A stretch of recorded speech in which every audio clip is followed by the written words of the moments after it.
Office শেষ করে এসে যখন ইচ্ছে করে নিজের ঘরটা একটু নিজের মনের মতো করে সাজাবো এবং নিজের পছন্দ মতো সাজাবো মনে করা থেকে অফিস শেষ করে এসে মনে হলো না আজকে একটু সাজাতে হবে।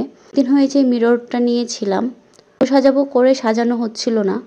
বিশেষ করে এসে ভীষণ ক্লান্ত ছিলাম। সেই ক্লান্ত শরীর নিয়েও মনে হলো না আমি আমার মতো করে আমার মিররটাকে সাজাবো। আর যেখানে আমি প্রায় অনেকটা সময় দাঁড়িয়ে থাকি, নিজেকে দেখি, আমার খুব ভালো লাগার একটা কাজ নিজেকে দেখা, আমাকে ভীষণ পছন্দ করি নিয়ে আমার কোনো ধরনের অভিযোগ নেই। আমার যা আছে সে সব কিছু নিয়ে আমি সুন্দর। ধরনের অভিযোগ আমাকে নিয়ে থাকে, অনেকভাবে আমাকে নিয়ে প্রশংসা করতে গিয়ে অপমান করে। সব কিছু মিলিয়ে আমার মনে হয় যে তাদের মানসিকতার অনেক সমস্যা আছে, যার ফলে তারা এই ধরনের বলে বা প্রশংসা করতে গিয়ে অপমান করে।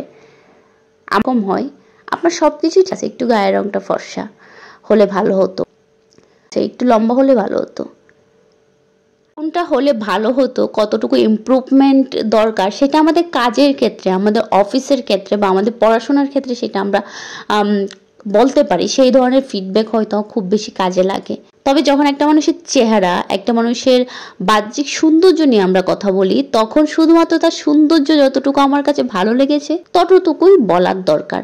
নাই চলে বলবো না, ততটুকু বলার কি দরকার? সে তো বলে নাই যে আমাকে বলো। কিন্তু যখন আমি বলছি তাকে, তখন তার খুঁতগুলো নিয়ে তাকে এটা বুঝিয়ে দিচ্ছি যে আপনার এইটা সুন্দর, তবে এইটা নাই বলে আপনাকে এতটাও ভালো লাগে না। এরকম প্রশংসা আসলে কেউ শুনতে পছন্দ করে না, সেটা আপনি হন, আমি হই, যেই হোক না কেন। এই ধরনের প্রশংসা কখনো প্রশংসা হয় না। এটা আলটিমেটলি যাকে বলছেন তাকে অপমান করছেন এবং তার খুঁতগুলা, তার খারাপ লাগাগুলা, তার খারাপগুলা দৌড়িয়ে দিচ্ছেন, যেটাই তার কোনো হাত নেই। এটা সৃষ্টিকর্তার তৈরি করা। এখানে আপনি আমি বললে সে এটা হতে পারবে না, তাহলে আমরা কেন বলছি?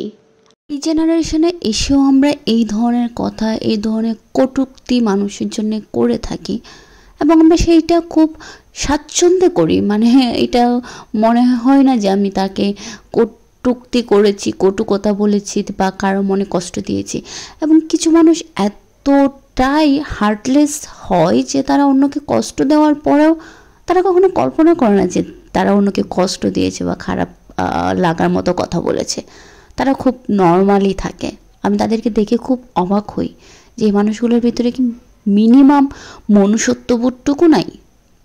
তবে আমি বলবো প্রত্যেকটা মানুষের নিজের জায়গা থেকে নিজের একটু পরিবর্তন হওয়ার দরকার। 2025 সাল, 2024 সালে দাঁড়িয়ে যদি আমরা এই ধরনের কথা কাউকে বলি, এইভাবে মানুষকে অপমান করি, এটা খুবই দুঃখজনক। কারণ দুনিয়া অনেক আপডেট হয়েছে, অনেক কিছু মানুষ আমরা এখন জানতেছি, বুঝতেছি। হয়তো আমরা যেগুলো আগে জানতাম না বা আমাদের মা দাদিরা সেগুলো জানতো না।